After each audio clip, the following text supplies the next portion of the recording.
بسم الله الرحمن الرحيم. السلام عليكم ورحمة الله وبركاته. اللهم صل على محمد وعلى آل محمد كما صليت على إبراهيم وعلى آل إبراهيم، وبارك اللهم على محمد وعلى آل محمد كما باركت على إبراهيم وعلى آل إبراهيم إنك حميد مجيد. آه، برحب بكم، وحشتوني جدا جدا جدا من الفيديو اللي فات، وبحبكم جدا في الله. طبعا برحب باخواتي وحبايبي الجداد، المشتركين الجدد معايا برحب بكم، برحب برضه بالمشتركين ال- القدام معايا، برحب بكم كلكم على راسي من فوق. نورتوني وشرفتوني، وبشكركم جدا جدا على تفاعلاتكم وعلى اشتراككم وعلى لايكاتكم وعلى كل حاجة حلوة بتعملوها معايا. النهاردة إن شاء الله معانا طريقة عمل جلاش بطريقة الرول يعني محشي لحمة مفرومة ومعمول رولات.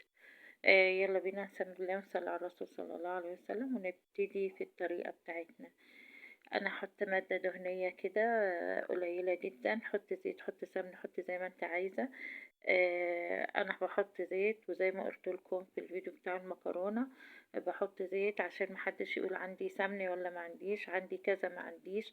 بحط لكم اقل حاجة وممكن تكون موجودة في كل البيوت، عشان الوصفات بتاعتي اقتصادية. الفيديوهات بتاعتي كلها انا بحرص ان هي تكون اقتصادية، يعني اي فيديو بنزله لكم ما بحبش انزل فيديو يكون فيه تكلفة كتيرة كتيرة. لو اقتصادي بنزله لكم، في تكلفة كتيرة مش بنزله، لاني انا ما ادريش مين يقدر يعمله ومين ما يقدرش يعمله. بعمل لك الفيديو عشان تقومي تعمليه فورا وانت متأكدة ان عندك كل المكونات بتاعته. انا عملت البصل كده، قطعته يا جماعة قطع صغيرة على ايدي، ومعايا ربع كيلو لحمة برضو. طبعا اللحمة دي جملي، كنت حطاها في الفريزر، فعايزاها تفك طبعا، فمش هينفع استنى لما البصلة تدبل، او يعني يدوب اتبلها تتبيلة صغيرة، وهحط فوقيها البصل عشان ياخد من البخار بتاع اللحمة، تاخد من بخار البصل وتفك. احطها من فوق كده واغيب واقلب عشان خاطر الحتة اللي تفك ابتدي امزجها مع البصل زي ما انتوا شايفين كده. حطيت اللحمة فكت معايا، وكمان هجيب معايا قطعتين كده مقطعهم قطع صغيرة. طب ليه بتحطي القوطة في العصاج؟ يعني ناس كتير هتقولي ليه بتحطي القوطة في العصاج، العصاج ما تحطلهوش قوطة. انا بحبه كده يا جماعة، بحس ان هو بيديني تيست كده مسكر شوية في العصاج، تبقى حلوة يعني. فانا بقلبها كمان تقليبة، مش هخليها ان هي تنزل منها مواد سايلة ولا حاجة خلاص، لان اللحمة استوت. انا حطيتها بعد اللحمة ما استوت، يعني انا مش محتاجة ان القوطة تنزل ميتها، مجرد ان هي تدبل دبلان صغنن كده. وحتى لو نزلت مية ما تقلقيش، سيبيها تشرب. سيبيها، انت لو سبتيها شوية على النار هتلاقيها هتشرب المواد السائلة بتاعتها، ومش هيبقى فيها اي مواد سايلة للجلاش. طبعا لو مكرونة سيبي السوائل بتاعتها، هتدي طعم حلو قوي للمكرونة. لو الجلاش ما تسيبيش سوائل، عشان السوائل هتخلي الجلاش معاكي يعجن. جبت الصينية بتاعتي اللي انا هعمل فيها الجلاش، وادهنها بالمادة الدهنية كده كويس خالص،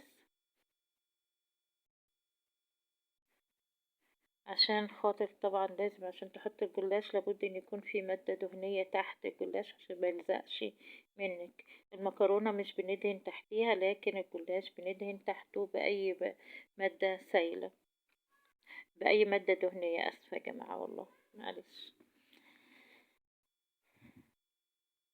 هدهن كده الصينية والجوانب بتاعتها حلوة قوي عشان ما تلزقش مني لا في القاع ولا من الجناب.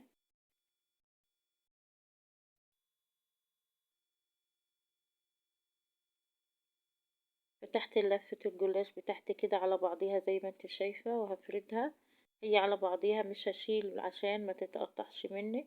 ابتدي هاخد ورقتين بورقتين، هدهن الورقة من فوق الأولانية اللي أنا هحط عليها الحشو بتاعي، هدهنها كده بالمادة الدهنية بتاعتي. وهنا بقى يا جماعة يستحسن يكون سمنة، ما تحطيش زيت، يعني في دهن الجلاش يستحسن انها تكون سمن، هي مش هتاخد منك كمية، يعني مجرد يعني 3 4 معالق كده هيأدوا معاكي الغرض.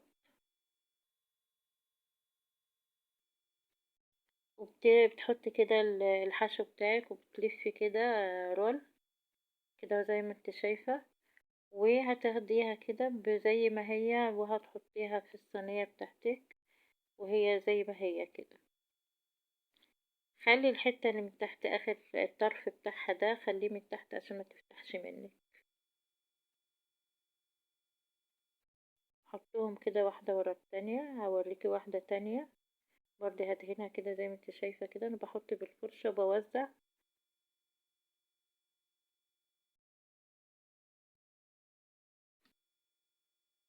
ورقتين بس، ما تحطيش اكتر منهم عشان ما تبقاش تخينة معاكي.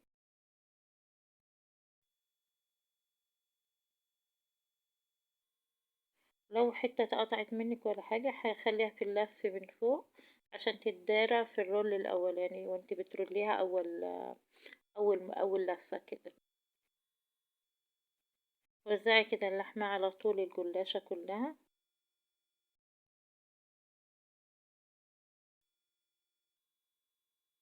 وهتبتدي بعد كده تلفي زي ما انت شايفة كده ما شاء الله. ورقتين طبعا زي ما قلنا مع بعض، ورقتين. وهتحطيها برضو في الصينية. عايزة اقولك وصلت معايا لحد هنا، ما تنسينيش في اللايك والاشتراك لو ما كنتش اشتركي معايا. اشتركي معايا وفعلي زر الجرس. اعملي لي كومنت لو الفيديو عجبك، شيريه مع حبايبك واصحابك.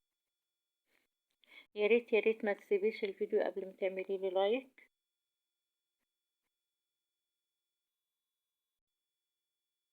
يعني اول حاجة كده وانت بتتفرجي على الفيديو دوسي على زرار اللايك.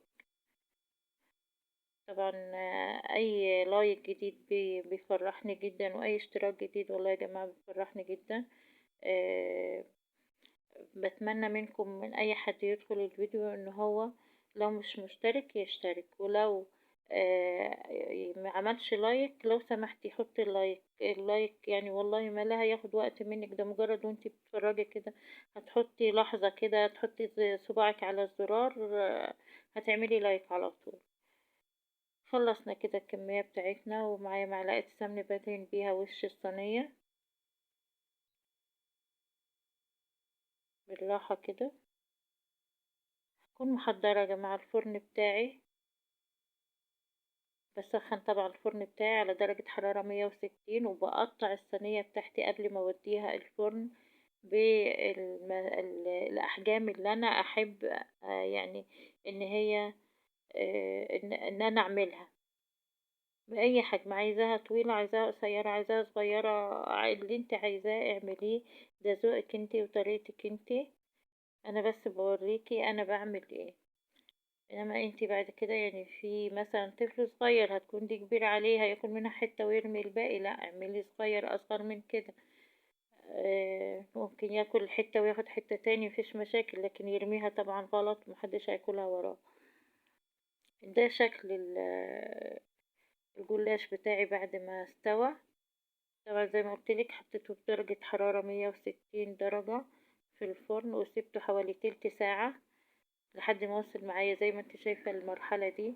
نسيت اقولك ان انا كان عندي شوية لبن كده، حطيت عليهم بيضة وضربتهم جدا جدا في بعض وشربتهم للجلاش. اول ما حب يدخل على السوا كده. مش عارفة فين اللقطة دي بصراحة، مش لقيتها ضاعت مني، مش عارفة راحت فين. فانا شربت الجلاش بالبيضة وشوية لبن عشان يديني الطراوة اللي انتوا شايفينها دي واللون الجميل اللي انتوا شايفينه ده. ده اللون يا جماعة اللي فعلا هو ده لون الصينية بتاعت الجلاش. زي ما انتوا شايفين لون جميل جدا كده، وشهي ريحتها بسم الله ما شاء الله مشهية جدا جدا. طعمها والله كان جميل جدا جدا ما شاء الله اللهم بارك. آه، طبعا بفكفكها من بعضها كده بعد ما طلعتها وقطعتها. طبعا كانت قطع زي المربعات كده، فابتديت انا افكفكها عشان تطلع صوابع معايا كده زي ما انتوا شايفين. ما شاء الله مورقة جدا وطعمها حلو، الحشو فيها ما شاء الله كتير. التوابل بتاعتها حلوة قوي، وهي مورقة وحلوة قوي. اعمليها، يلا قومي اعمليها بالهنا والشفا. مش هتاخد منك وقت، وصنف شهي جدا جدا محبب لأفراد الأسرة كلها. يلا متنسينيش لايك واشتراك وتفعيل زر الجرس لو مكنتيش اشتركتي معايا، وحط لايك لو مكنتيش حطيتيه. صلي بينا على النبي صلى الله عليه وسلم، دعوة حلوة من القلب لأختك. وأسيبكم في حفظ الله ورعايته. الفيديو الجاي هتوحشوني المرة اللي جاية. السلام عليكم.